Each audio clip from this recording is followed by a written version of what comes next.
Now at 6, Joplin looks to slow things down on a busy street near the high school. Plus, artists and scientists team up at an environmental conference in Miami today.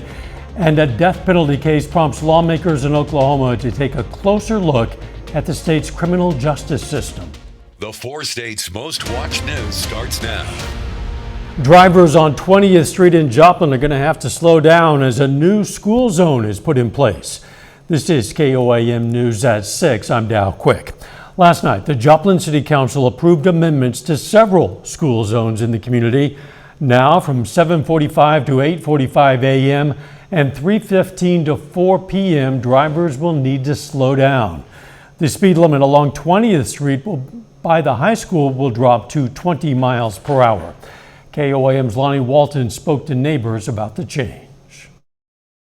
So every morning when I'm in here or coming into work at 6 a.m., there's always someone that is right behind me, really up close to my car, rushing to get to work. And a lot of times taking that turn into work, I have to slow down quite a bit, but they're still right up on my tail. Cheyenne Hall is a barista at Pink Morning's Coffee Company just down 20th from Joplin High School. On Monday night, the Joplin City Council passed an emergency ordinance for school zone changes on 20th Street by the high school. Hall says it's past due. Still are playing on their phones, and just being able to have that a little bit more enforced makes it a lot safer for the kids. One local business owner says she's in favor of the speed reduction, but driving on the road anyway is just not her cup of tea. A lot of times I just turn the back way because I don't want to mess with turning across traffic. They say it's a change for the better, even if others may need to adjust. I think everybody will oppose something, also sometimes just for the sake of opposing things, but I also think that people are in a hurry, and I think that they're just going to have to stop and be a little more patient. Reporting in Joplin, I'm Lonnie Walton, KOAM News. Now, since this is an emergency ordinance, the City Council needed to vote only once to pass it into code. The new school zone went into effect immediately. Authorities in Fort Scott, Kansas released an update regarding a school bus fire from last week. The school officials say the district planned to conduct an internal investigation that will be presented to the Board of Education when complete. Last Thursday, a school bus carrying 30 8th grade students and 3 teachers was returning from a Kansas City field trip when the bus caught fire. Authorities say the bus experienced a blowout just south of Lewisburg, Kansas on US 69. The driver continued to drive the bus at reduced speed to reach a safe location, but a fire ignited on the blown tire. All of the passengers were safely evacuated, but the fire destroyed the bus, as you can see, obviously. Eventually, a second bus had to be sent to bring the passengers home. Let's check in with Chief Meteorologist Doug Heddy now for a first look at the weather. Well, it definitely turned out to be a nice Tuesday for us today. Temperatures fantastic, upper 70s to near 80 for most of us. We're still sitting into the upper 70s, 77 in Joplin. Pittsburgh is sitting at 76, 75 in Nevada, 77 in Anderson, 79 in Grove. Independence, smidge warmer, sitting at 81 degrees. If you're going to be outside this evening, looks great. 70s, 60s, 50s, upper 40s to near 50 for an overnight low for us tonight. We look good. We have clear skies, but let's drop south.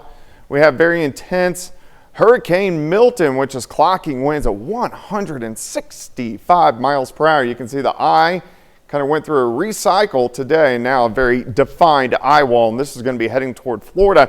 Should make landfall as we get into tomorrow night. So we're going to have more on Milton and your weather here back at home here in just a bit.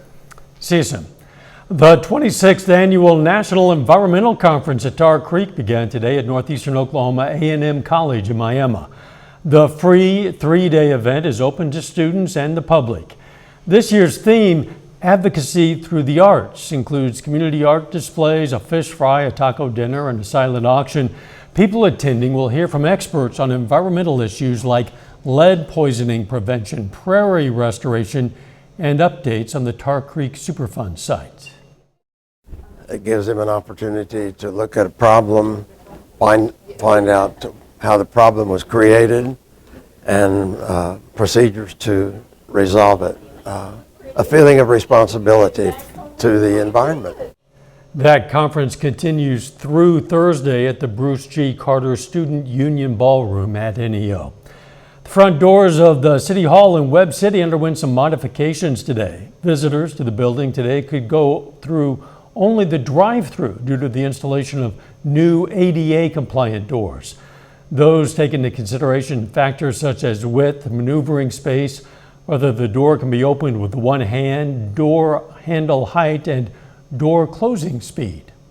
Lawmakers in Oklahoma want to fix what they're calling flaws in the state's criminal justice system. Much of the focus is due to death row inmate Richard Glossip. Glossip is sentenced to die for the 1997 murder for hire killing of his former boss. Oklahoma's Attorney General has weighed in on the case, saying Glossip should be spared as he didn't receive a fair trial.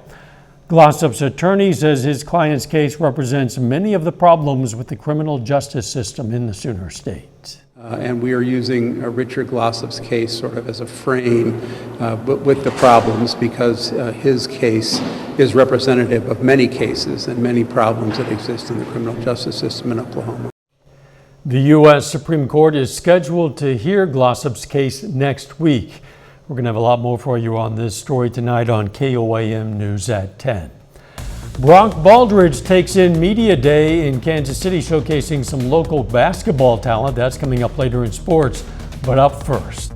Do you know who you're voting for this November? We give you a look at who the candidates are, starting with the race for Cherokee County Sheriff. I'm Samantha Walker, and I'll have that story coming up.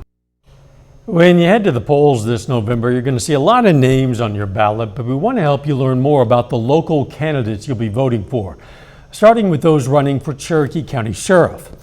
KOAM Samantha Walker reached out to both candidates on the ballot. Russ Harper elected to not participate. Samantha sat down with Brian Henderson to talk about what he hopes to bring to the position. It will be kind of a homecoming of coming back to where it all started for me. Brian Henderson is no stranger to Cherokee County. With more than 2 decades of law enforcement experience, he's previously worked for the Cherokee County Sheriff's Department, Joplin Police, and Baxter Springs PD. He believes his experience as chief in Baxter Springs will be useful if he's elected sheriff. I feel like I have a lot to bring to the citizens of Cherokee County. I feel like I can do a lot as far as bringing back law enforcement and bringing the professionalism within the department that needs to be there. One change Henderson hopes to bring to office is an increased partnership with other area agencies. Whether it be local agencies within the county or the agencies that are from outside of our area, such as whether it be Joplin Police Department or Quapaw Marshals was going to be a big one because we border with them and they utilize our jail. So that networking and having the ability to be able to work with these other agencies is so important. Throughout his campaign, Henderson has run under the values of compassion, honor, and integrity. He says those are necessary values for law enforcement to hold, and ones he plans to continue to emphasize as he works to gain the trust of the community. It's something that we have to have as law enforcement. We put on our badge. It's a sign for people to look at, and we don't want to disgrace that badge. We don't want to disgrace what we have. Reporting in Cherokee County, Samantha Walker, KOAM News. Voters are going to cast their ballots for Cherokee County Sheriff in the November 5th election. You have just 1 week left to register to vote in Kansas. A little later, the city of Miami scares up some donors today for a spooky themed blood drive. Plus, we're going to continue to warm up as we go through the next few days. We're going to check that out coming up. Well, it turned out to be a nice Tuesday for us today. A little bit warmer temperatures, most of us right around 80 degrees for an afternoon high, but looks great out there right now. Nice shot of our Cornell Arts and Entertainment Complex Tower Cam downtown, 7th and Joplin Street, looking off toward the northeast. So you can really notice the evening daylight hours really shrinking up. It's almost dark by 7 p.m. now. Of course, we're going to be falling back an hour here in about a month or so, but it looks pretty good outside for us across the region. All right, dropping south, big national story, of course, Hurricane Milton. Notice the eye was gone early this morning. It kind of collapsed. It was in a recycling mode and then it starts to take shape throughout the afternoon. Very defined eye wall now. So here's Cancun. So north of Cancun, pushing off toward the north and to the east. But you can see how the clouds are a little bit brighter just to the west of Florida, and all this is fanning out. So that's upper level wind shear, which is going to slowly bring back the intensity of Hurricane Milton as we go into tomorrow. It's going to make landfall tomorrow night. Very intense, 165 sustained winds, gusts near 200, Cat 5 should hold its strength as it approaches Florida as we go through the next 24 hours. But as it gets closer to shore tomorrow evening, tomorrow night, it should drop to 4, maybe an upper 3, so equivalent to what we saw with Helene. Hopefully it drops that much, but still very intense. A lot of storm surge and very powerful winds as it moves across the state of Florida and then back out into the Atlantic by the time we head into Thursday afternoon. So a lot of eyes, thoughts and prayers for them off across the southeastern parts of the U.S. Back here at home, we're pretty good. Mid-70s to near 80 across the region. Looks great outside, currently sitting at 77 degrees. Northerly winds are light. If you're going to be out this evening, it looks good. Clear skies, 60s, 50s.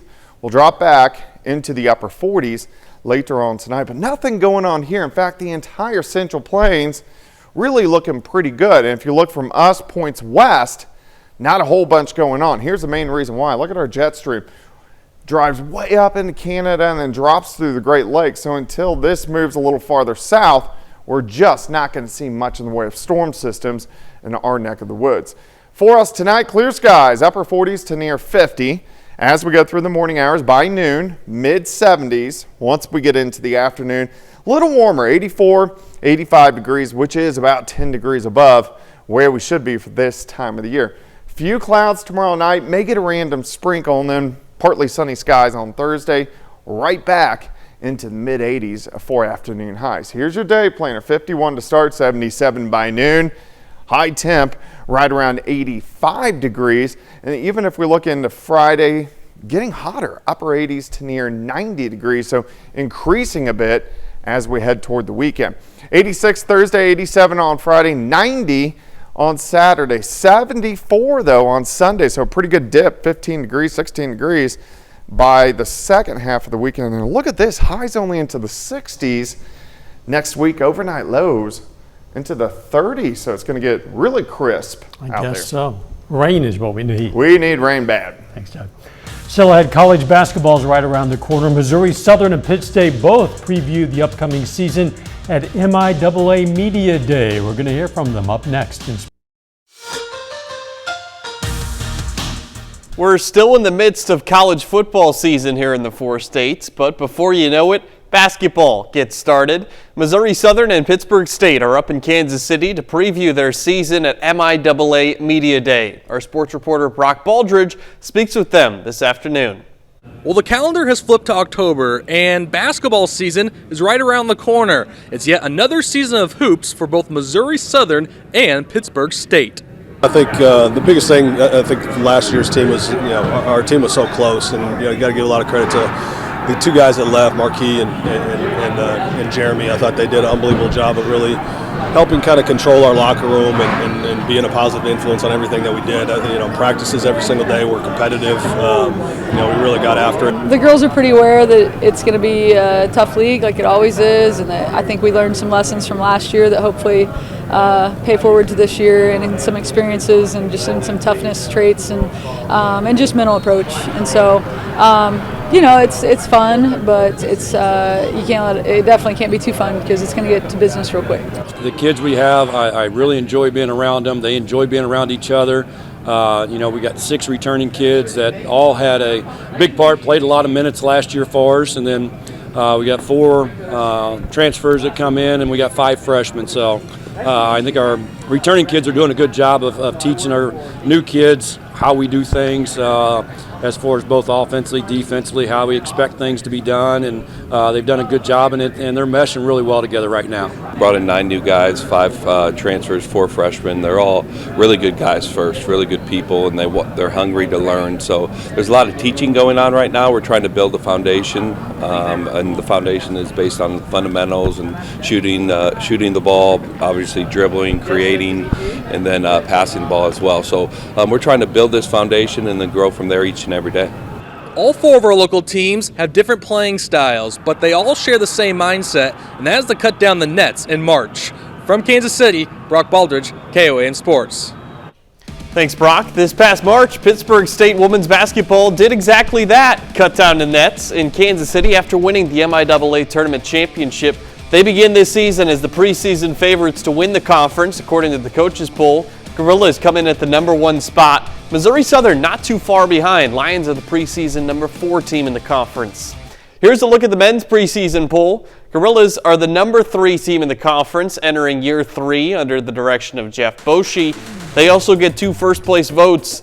Missouri Southern picked to finish 10th by the coaches. Like you heard Sam McMahon mention, Lions are almost an entirely new group this year. They have 9 new players with 7 returners, most of whom weren't starters. To pro football, we've got our first head coach firing of the 2024 NFL season. This morning, the Jets fire Robert Saleh. This comes after New York goes 2-3 in its first 5 games, with 4-time league MVP Aaron Rodgers at quarterback. Joplin native Isaiah Davis is the 3rd running back on the Jets depth chart. A lot of things for them to figure out. Still a lot of time left in the season, though, so pretty early to get a firing like this. I know that their hopes with Aaron Rodgers have been sky high. Obviously, last year with the injury was disappointing. They were hoping things would turn around. Maybe they will. We'll be right back. Here's a look at what's coming up on KOAM News at 9 on Fox 14. We're going to have the very latest on Hurricane Milton as it prepares to make landfall and some dire warnings for residents who plan to stay. Plus, more on Joplin's efforts to slow the flow of traffic on one of the city's busiest streets. And a mother gives credit to a tracking app for saving her daughter's life. Those stories, a lot more, of course, it's coming up tonight. KOAM News at 9 on Fox 14. During the Halloween season, it's not just vampires looking for blood. Today, the city of Miami, Oklahoma held a community blood drive at the Integris Health Hospital.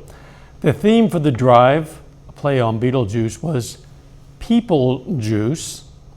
Yeah, blood drive, I guess. Donors got a free glow-in-the-dark People Juice t-shirt and a chance to talk about their favorite scary movies. My favorite scary movie, I know it sounds so random, it would be Signs. I know that sounds odd, but it's not quite like your normal traditional scary movie, but it scares me. My favorite type of movie is action movies. Just the excitement, the adrenaline of the chase, catching the bad guy. Drive organizers want to remind people that one donation can save up to 3 lives. Okay, guys, your favorite scary movie? I don't have one because I don't like them. Really? No, they scare me. Okay. That's the Well, point. you assume so. You've never seen one, apparently. So. Well, I have. I just kind of run and Don't hide. like any of them. I'll Yeah, go with favorite? the original Saw. Ooh. Yeah. The producer or the director is saying good one. I don't know about that. I'm more of like a poltergeist kind of guy myself. A little softer scare. All right, the weather. Not scary here. We're going to warm up over the next few days. 85 tomorrow, 86 Thursday. Final sports notes. For more of those interviews that we saw from Media Day, you can check out our website. They're all full interviews all on there. Very good. Thanks for joining us. We'll see you at 10. Let's make it a great evening.